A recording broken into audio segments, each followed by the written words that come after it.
Que a paz do Senhor esteja presente na sua vida. É um prazer mais uma vez estar aqui com você no programa Escola Bíblica Dominical na Web TV, o programa da Igreja Evangélica Assembleia de Deus de São José dos Pinhais. Eu estou aqui toda semana apresentando para você as lições bíblicas. Há 2 trimestres estou comentando as lições bíblicas de jovens. Fiz isso, como já comentei, de propósito para me aproximar dos jovens. Fiz isso porque nesse primeiro trimestre de 2016 fui o comentarista das lições bíblicas de jovens, estudando a Epístola aos Romanos. Comentei a revista e também publiquei o primeiro livro, ou seja, escrevi o primeiro livro de apoio para os jovens, dando abertura para agora, os próximos trimestres também, terem um livro de apoio junto com a revista. Então nós estudamos sobre a Epístola aos Romanos. É o tema que os adultos agora estão estudando e eu estarei comentando novamente, estou retornando o comentário dos adultos, baseado nos livros do pastor Zé Gonçalves, na revista e no livro. Há algo interessante que o tema é bem parecido, com uma abordagem diferente. Aqui está o pastor Zé Gonçalves, fez o comentário da lição, e aqui está meu livro de apoio, que foi também para as lições bíblicas de jovens, e que vai ser muito útil para você também estudar junto com o livro do pastor Zé Gonçalves, o livro que eu comentei. Fazemos abordagens diferentes para o mesmo tema. E aqui nesse livro, em vez de comentar os 9 capítulos da revista de jovens, comentei os 16 capítulos. Portanto, esse livro ele serve como comentário de toda a epístola e vai servir como subsídio também você para esse trimestre de adultos que você vai estar estudando. E vou apresentar para você o vídeo que nós utilizamos na primeira lição das lições bíblicas de jovens, conhecendo a Epístola aos Romanos. Aqui nesse trimestre, o pastor Zé Gonçalves coloca o título, a Epístola aos Romanos. Então, estou reaproveitando esse vídeo para que você veja os comentários que eu fiz, faça uma complementação, que venha complementar os comentários que o pastor Zé Gonçalves fez, e junto você terá mais subsídios para passar para os seus alunos e alunas estudarem um pouco mais a respeito da palavra de Deus. Então deixo aí para você o comentário para que você possa fazer uma comparação ou fazer um complemento e vai verificar que nossos comentários se complementam e ajudam você a auxiliar os alunos a aprender um pouco mais sobre a Epístola aos Romanos.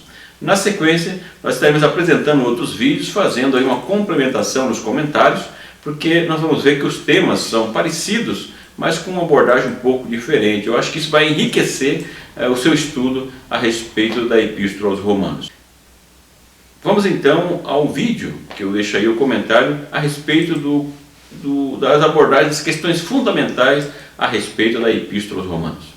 Antes de iniciar a lição, quero pedir a você que se inscreva no meu canal do YouTube. Vai aparecer para você aí um link, clique já nesse link e vai abrir uma tela para você se inscrever no meu canal de YouTube se você ainda não se inscreveu. Abaixo vai aparecer aí para você um link, você clica nesse link aí no seu computador e vai abrir para você então a opção para se inscrever no meu canal. Peço também que você se inscreva nas minhas páginas do Face, a Escola Bíblica Dominical na Web TV e a Escola Dominical na Web TV. Aí você poderá também se inscrever nessas páginas do Face e estará recebendo as informações, as notificações que nós colocamos a respeito das lições bíblicas da CPAD. Peço que você também se inscreva no meu canal de SlideShare. Como fazer isso? Se você entrar lá no meu blog, vai aparecer para você aí também, www.natalindasneves.blogspot.com.br. A partir desse blog você pode clicar no ícone que vai aparecer para você na página logo acima e você poderá acessar o canal do YouTube, o canal do SlideShare e faça então a sua inscrição se você ainda não se inscreveu nos meus canais. Isso vai facilitar porque assim que eu postar os vídeos, os arquivos de slide você já vai receber aí os arquivos de slide à sua disposição. Por exemplo, a lição 5 foi que teve mais acesso até agora desse trimestre, já tinha passado essa semana dos 62 mil acessos.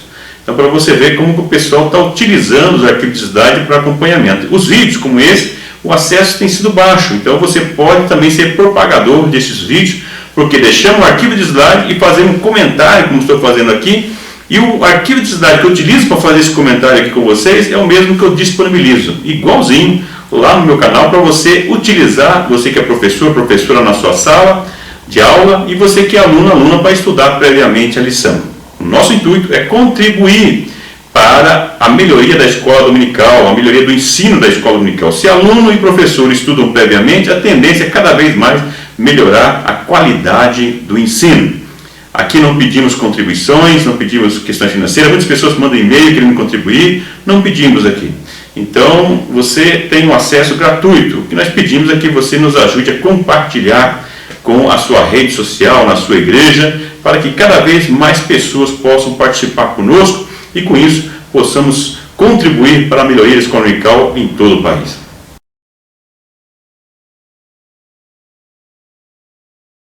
A epístola é escrita pelo apóstolo Paulo, que traz uma profundidade teológica muito grande, que teve um grande impacto na questão da fundamentação teórica a respeito da doutrina bíblica do cristianismo.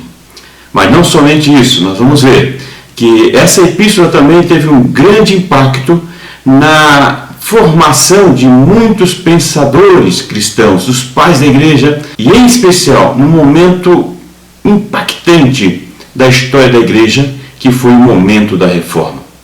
Nesse trimestre, nós vamos estudar com muita propriedade os comentários que o apóstolo Paulo escreveu a esta igreja que estava em Roma, e que ele tinha um grande amor. E nós vamos ver que nessa epístola o apóstolo ele transmite algo muito pessoal. Então nós vemos que essa epístola, ela além de ser teológica, é uma epístola que traz um aspecto muito pessoal do apóstolo quando ele coloca isso, expõe para os seus destinatários originais e também nós que somos os destinatários dos dias atuais. Eu fiz um comentário, como já é de costume para a CPAD, dos comentaristas, uma abordagem mais focada para os professores, porque nós vemos que os vídeos da CPAD não concorrem com os demais vídeos, como por exemplo o Portal EBD, que há anos tem contribuído para o crescimento da escola dominical, para a capacitação dos professores ao redor do Brasil e outros países também. Os meus amigos evangelistas Caramuru, Henrique, também Fábio Segatin, que tem grandes contribuições para o crescimento da escola dominical na formação dos professores, também o pastor Aguinaldo Betti, que tem feito grandes comentários de adultos, jovens, inclusive para juvenis. Então são vídeos que não concorrem com o vídeo da CPAD. Nos vídeos que fiz comentários para a CPAD, atendendo aí ao jornalista Jorge Andrade, nós fizemos os comentários focando os objetivos da lição e como alcançar os objetivos da lição. A interação, que é o momento do comentarista junto com o professor da Escola Bíblica Dominical. E por fim, faço os comentários de orientação pedagógica. Qual a metodologia, no meu entender, mais adequada para você apresentar o tema da lição ou alguns tópicos específicos da lição? E como prometi, nos vídeos gravados para a CPAD, continuarei fazendo aqui os comentários tratando da introdução, dos tópicos e as considerações finais de uma forma mais detalhada das lições, porque entendo que é uma contribuição para os professores, que em especial que moram no interior, que não têm acesso à biblioteca, não têm acesso a grandes livrarias, e esses comentários auxiliam na preparação da aula, bem como também os alunos e alunas para estudar previamente as lições. Na lição de hoje, a primeira lição do trimestre, que é uma lição introdutória ao próprio trimestre, nós vamos estudar sobre as questões introdutórias da epístola, com o título Conhecendo a Epístola aos Romanos. Nessas questões introdutórias nós vamos analisar quem foi o autor da epístola, a questão da comunidade judaica em Roma é uma parte importante para nós abordarmos nessa primeira epístola, porque tem um impacto na própria epístola do apóstolo Paulo, a comunidade cristã em Roma e, acima de tudo, a cidade de Roma. algumas informações que são importantes para nós entendermos no decorrer da epístola. Mas não somente isso, qual o propósito, por que o apóstolo escreveu essa epístola? E também nós vamos ver nas questões das saudações do apóstolo, aonde ele traz aí também algumas informações que são importantes para nós entendermos qual era o estado em que estava o apóstolo ao escrever essa epístola. Vamos então ao primeiro tópico, que trata da questão da autoria, data, o local, aonde foi escrito a carta, e também o local dos destinatários da carta, a comunidade judaica, a comunidade cristã em Roma e a cidade de Roma também. A autoria paulina da epístola aos Romanos é praticamente inquestionável. Nós vemos que mesmo os críticos literários defendem a autoria paulina. Nós vemos isso para a Epístola aos Romanos, as duas Epístolas aos Coríntios e também Gálatas, que nós vemos pouca contestação em relação à autoria. O apóstolo escreveu na sua terceira viagem missionária, provavelmente. Se você pesquisar alguns comentários, você vai ver que as datas vão variar de 55 a 57. Coloco aí uma proposta da data entre 56 e 57 da terceira viagem missionária, quando o apóstolo Paulo estava em Corinto, na casa de Gaio, e ele então escreve essa epístola para uma igreja que ele não havia fundado. É uma questão muito importante nós identificarmos que o apóstolo Paulo não havia fundado esta igreja. Provavelmente essa igreja tenha sido influenciada, fundada a partir do dia de Pentecoste, quando as pessoas que vieram das mais variadas partes do mundo para adorar em Jerusalém, vem naquele evento uma grande transformação, a conversão ao cristianismo e retorno para suas terras, inclusive para os romanos também, que ali foram a Jerusalém, retornam e tem então a formação, provavelmente nesse período após o evento do Pentecoste. Eles retornam e começam então a igreja, tanto de judeus, mas também de gentios. Um ponto interessante é que o apóstolo Paulo não escreveu com as suas próprias mãos, mas ditou para Tércio, que era um amanuense, o escritor, quem escreveu o que Paulo havia ditado, ou seja, alguém que estava auxiliando o apóstolo Paulo na escrita dessa epístola. A cidade de Roma. A cidade de Roma é uma cidade esplendorosa, uma grande cidade da época. Para Roma afluíam pessoas das mais diversas regiões e com as mais diversas características. Era uma cidade em que existia uma grande diversidade, tanto de nacionalidades, pessoas das mais diversas nações que iam para Roma, como questões de cor, gênero, questão de formação social, classe social. Tinham tantas pessoas da alta elite com um grande número de escravos para manter aquela cidade, que era uma cidade onde as pessoas tinham o interesse de visitar e também de morar.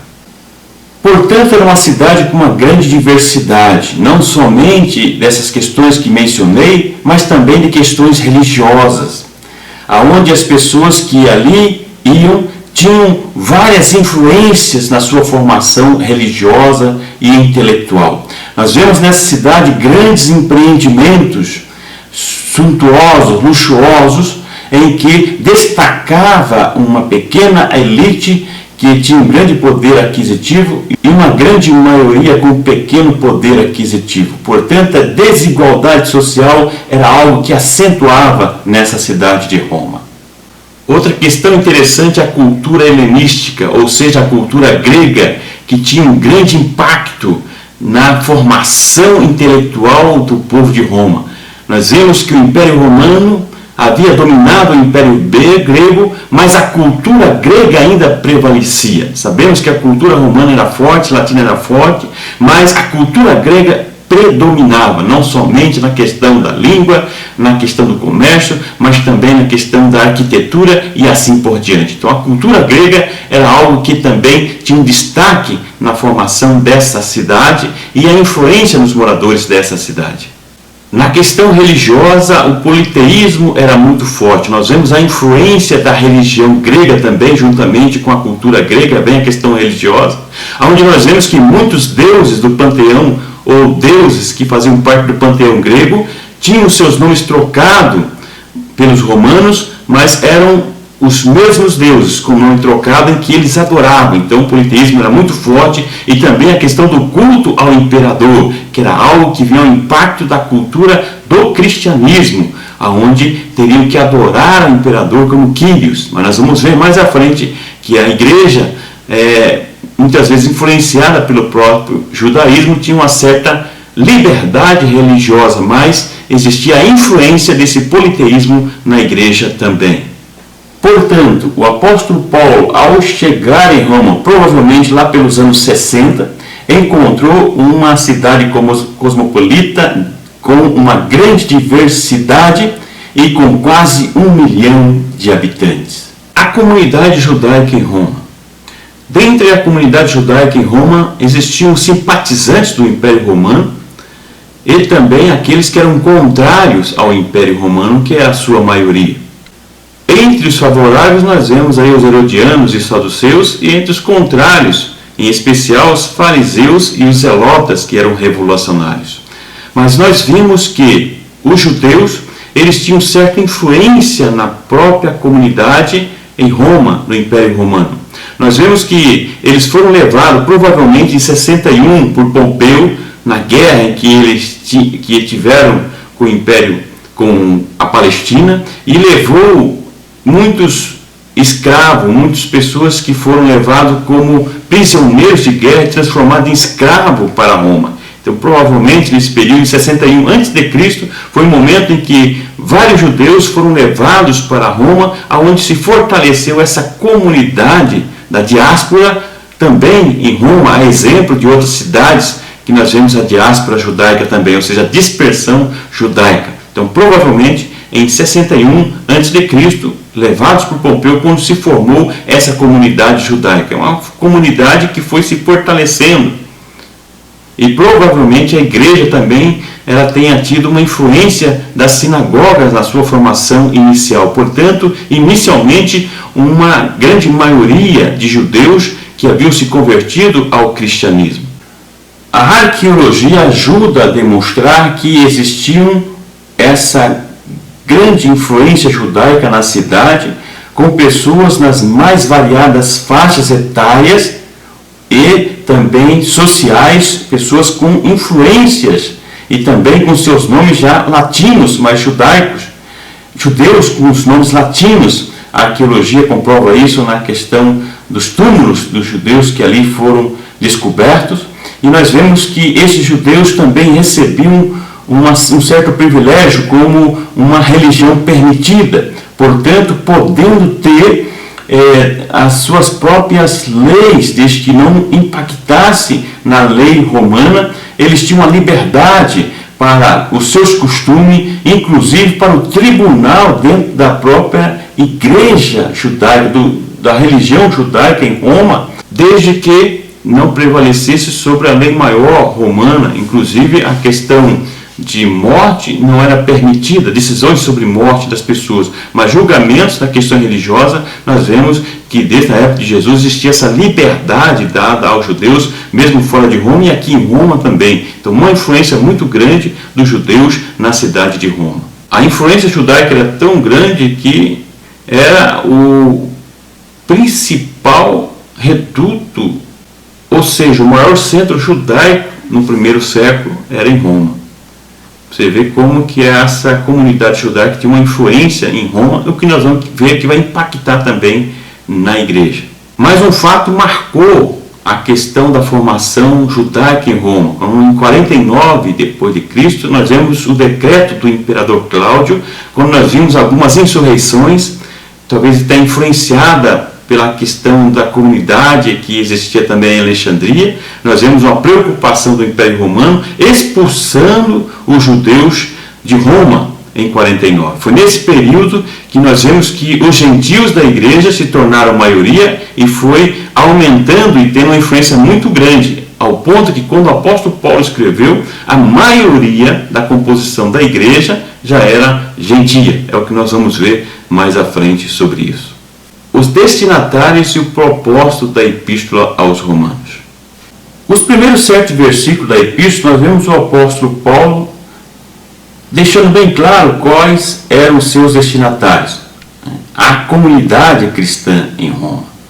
Nós vemos que o apóstolo Paulo, a exemplo de outras epístolas, ele aqui também defende o seu apostolado, se apresenta como servo, mas nós vemos ele se apresentando na mesma estatura dos profetas do Antigo Testamento, defendendo o seu apostolado como faz na demais epístola também, uma vez que ele não foi o fundador desta igreja, exigia que o apóstolo Paulo fizesse uma apresentação mais formal. E aqui nós vemos ele enfatizar a autoridade do seu apostolado, o seu chamado, e ele se apresentando como servo daquela igreja.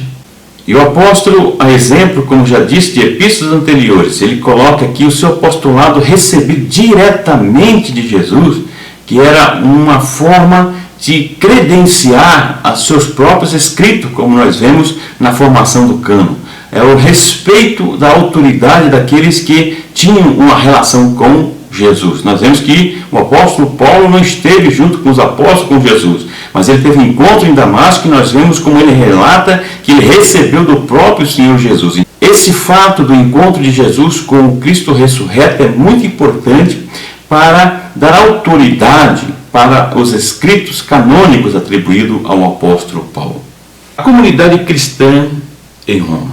Como já mencionei na introdução, provavelmente essa igreja se formou com o retorno, em especial dos judeus do dia do Pentecoste, que ali presenciaram aquele grande evento, tiveram suas vidas transformadas e ao retorno, então começaram a fundar essa comunidade cristã em Roma. Então nós vemos que no início houve um grande impacto na questão da influência das sinagogas, os judeus dentro das sinagogas, e nós vemos que depois provavelmente houve essa separação, porque os judeus que continuavam na religião judaica não aceitariam esse comportamento. Vemos aí essa separação, mas no início nós vemos essa importância da sinagoga nessa formação dessa comunidade inicial.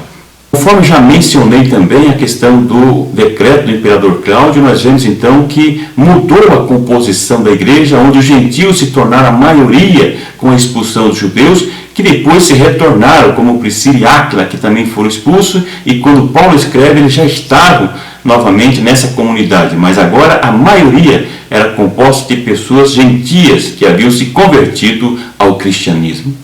Provavelmente o apóstolo Paulo chega 5 anos depois da escrita, logo depois dos anos 60, ele chegando e encontrando então essa igreja com essa composição. O apóstolo Paulo, que tinha ansiedade, ele coloca, de conhecer a igreja em Roma.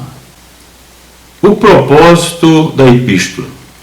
Eu apresento 4 possíveis propósitos da epístola, como propósito missionário, doutrinário, apologético e prático. Mas deixo aí uma ênfase para o propósito apologético, ou seja, onde nós vemos o apóstolo defendendo o fundamento da fé cristã em relação à grande rivalidade que estava acontecendo entre os judeus convertidos ao cristianismo e os gentios. Então nós vemos mais uma vez aqui, não diferente das demais igrejas que o apóstolo Paulo havia fundado e participado, esta igreja que ele não havia fundado, mas nós vemos que se repete esse grande conflito entre os judeus convertidos ao cristianismo e os gentios que haviam se convertido ao cristianismo, porque os judeus, eles em determinado momento estavam em dúvida em relação à justificação pela fé, a necessidade da lei e dos rituais para a justificação, e convencidos alguns do retorno, da necessidade do retorno à lei e aos rituais, queriam convencer os gentios também dessa necessidade. Então nós vemos o apóstolo Paulo trazendo aí o grande tema da epístola, que é a justificação pela fé, numa maneira de trazer para os judeus convertidos ao cristianismo o fundamento que traz a justificação pela fé e não por obras meritórias, como nós vamos ver nas demais lições que nós vamos estudar nessa epístola. Então é importante nós entendermos a composição da igreja, para nós entendermos também o propósito do apóstolo Paulo, que esse principal, que é o propósito apologético, ou seja, a defesa da fé cristã, a defesa da base da justificação por meio de Cristo, onde o ser humano alcança a graça, alcança a justificação, a reconciliação com Deus. A gratidão do apóstolo Paulo e a justiça de Deus. Então nós vemos no primeiro item Paulo agradecendo pela comunidade cristã em Roma. Conforme já mencionei, o apóstolo Paulo não foi o fundador da igreja, mas ele demonstra um grande amor por essa igreja. Interessante que o apóstolo Paulo invoca o próprio testemunho de Deus para demonstrar o amor e a gratidão que ele tinha por aquela comunidade que havia conhecido o Evangelho e que tinha uma grande contribuição para o reino de Deus. Ele invoca o testemunho do próprio Deus. E ele fala repetidas vezes do grande desejo que ele tinha de conhecer pessoalmente aqueles irmãos que estavam ali em Roma. Provavelmente não tinham nenhum dos grandes líderes da igreja, porque nós vemos que ele traz essas orientações doutrinárias, questão apologética, porque ali não tinha pessoas para orientar e para ajudar nesse conflito da igreja. Mas nós vemos o grande amor que o apóstolo Paulo demonstra por essa comunidade em Roma.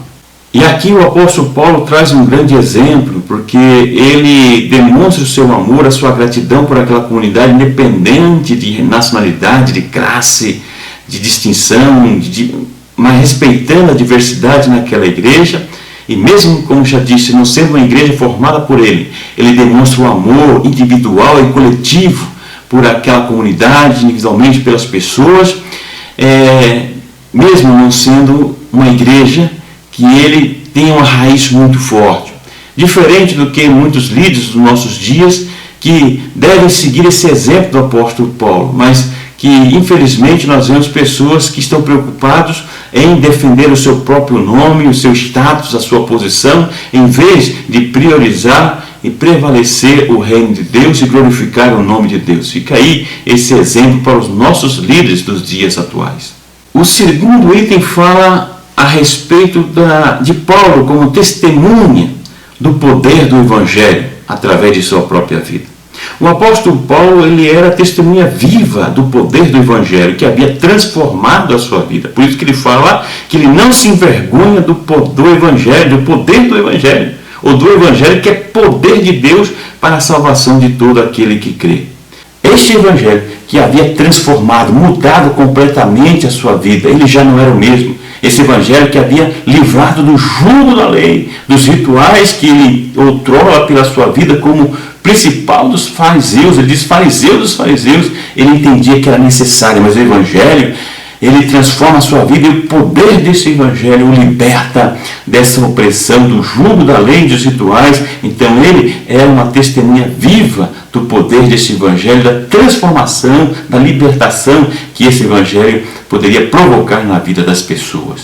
E nesse momento eu coloco uma questão que nós vivemos nos nossos dias, a proximidade de várias pessoas hoje, a facilidade, vamos dizer assim, das pessoas chegarem à igreja, confessarem-se como crentes, como evangélicos. Hoje parece que é uma moda. Então, pessoas que estão aproveitando dessa oportunidade, pessoas que já perderam muitas vezes o próprio prestígio lá na sociedade e acabam vindo para a igreja como uma forma de comércio também, de ganhar no local.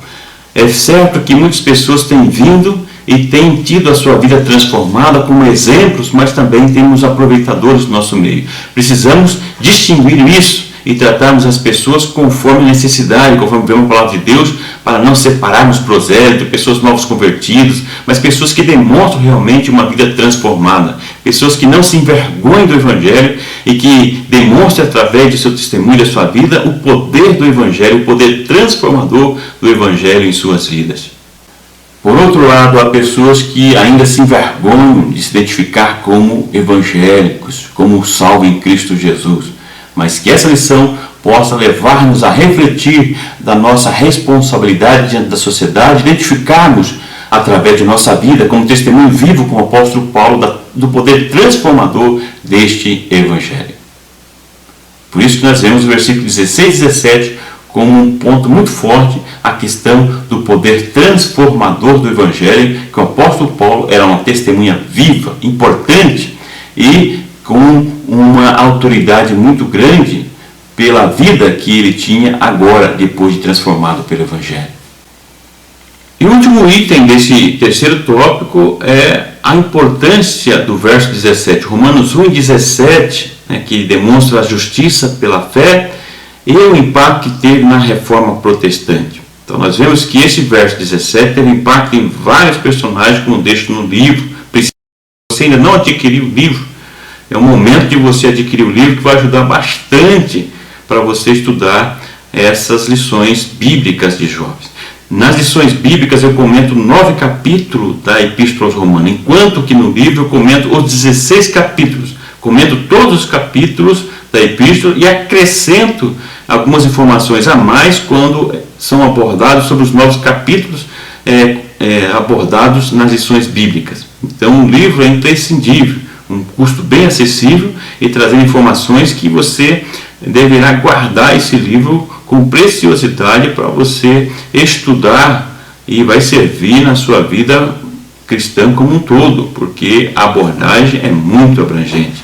Em especial, o verso 17, nós vemos o impacto que teve na vida do grande reformador Lutero, pois nós vemos que esse versículo impactou de uma forma tão grande. A epístola é especial, esse versículo, quando na sua época veio a questão da venda da indulgência, onde afirmavam que a necessidade de comprar os céus, pagar pelos pecados. Mas nós vemos que aqui ele percebe que a justiça de Deus, a justificação se dá pela fé, de forma gratuita.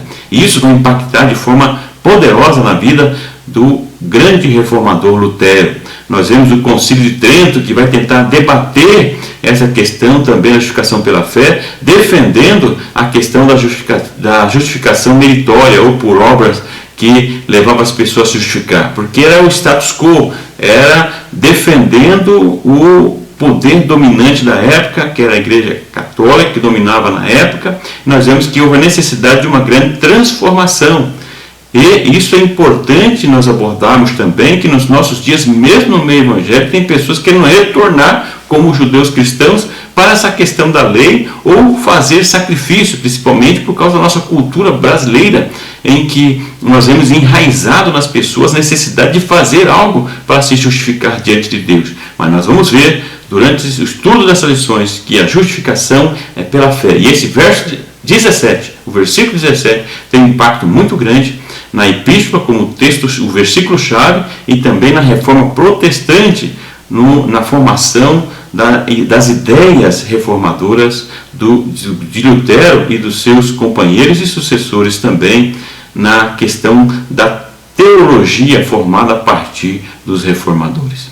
Esse texto, ou esse versículo, é um versículo-chave muito importante, aonde o apóstolo vai usar para demonstrar toda uma doutrina da justificação pela fé, que nós vamos ver, principalmente a partir do capítulo 3, e depois no capítulo 4, o exemplo didático de Abraão, que esse versículo tem uma importância muito grande para explicar ou para fundamentar a questão da doutrina da justificação pela fé. Mas fique calmo, nós vamos estudar com mais profundidade, com calma, essa doutrina que é tão importante para a teologia cristã. O que nós aprendemos então nesta lição? Vamos às considerações finais desta lição. Nesta lição nós aprendemos algumas questões introdutórias da epístola, como a data, provavelmente entre 56 e 57, a escrita da carta pelo próprio apóstolo Paulo, ou melhor, escrita por Tércio, que foi o amanuense que escreveu e que Paulo ditou e que trouxe tantas informações importantes e fundamentais para sistematizar a doutrina cristã. Nós vemos que ele estava provavelmente na sua terceira viagem missionária em Corinto, na casa de Gaio, os 3 meses que ele ficou ali, aproveitando também para ditar e escrever essa carta, trazendo uma importante contribuição para a igreja em Roma e, consequentemente, para a igreja cristã ao longo do tempo e também para os nossos dias. Nós vimos também que a comunidade cristã em Roma não foi fundada pelo apóstolo Paulo, que era composta tanto de judeus convertidos ao cristianismo como de gentios. Vimos que no início os judeus eram a maioria, mas que isso, principalmente em 49, mudou essa realidade, os gentios se tornaram a maioria. Quando o apóstolo Paulo escreveu, a maioria era de gentios, E nós vemos esse conflito entre os dois grupos que faziam a composição da igreja, judeus convertidos ao cristianismo e gentios, na sua maioria, e nós vemos como a igreja foi, de certa forma, beneficiada pela influência judaica em Roma. A comunidade judaica, que tinha um certo privilégio por ser uma religião permitida por Roma, e nós vemos que os cristãos também se beneficiaram disso. Mais à frente nós vamos ver o apóstolo Paulo falando da relação da igreja e o Estado, querendo manter esses privilégios para que a igreja pudesse viver em paz. Por fim, nós vimos que o apóstolo Paulo deu exemplo de gratidão a Deus pela comunidade de Roma, pela justificação pela fé, sendo grato por tudo que Deus havia feito, e vemos como o verso 16, em especial o verso 17, teve um grande impacto na reforma protestante, um impacto na vida de muitos personagens da história da igreja cristã, mas em especial para Lutero, que foi o grande reformador, também os seus companheiros e os sucessores. Então nós vemos que a Epístola aos Romanos, em especial o verso 16 e 17, teve um grande impacto para a reforma protestante e, consequentemente, para a história da humanidade, porque a reforma mudou a história da humanidade.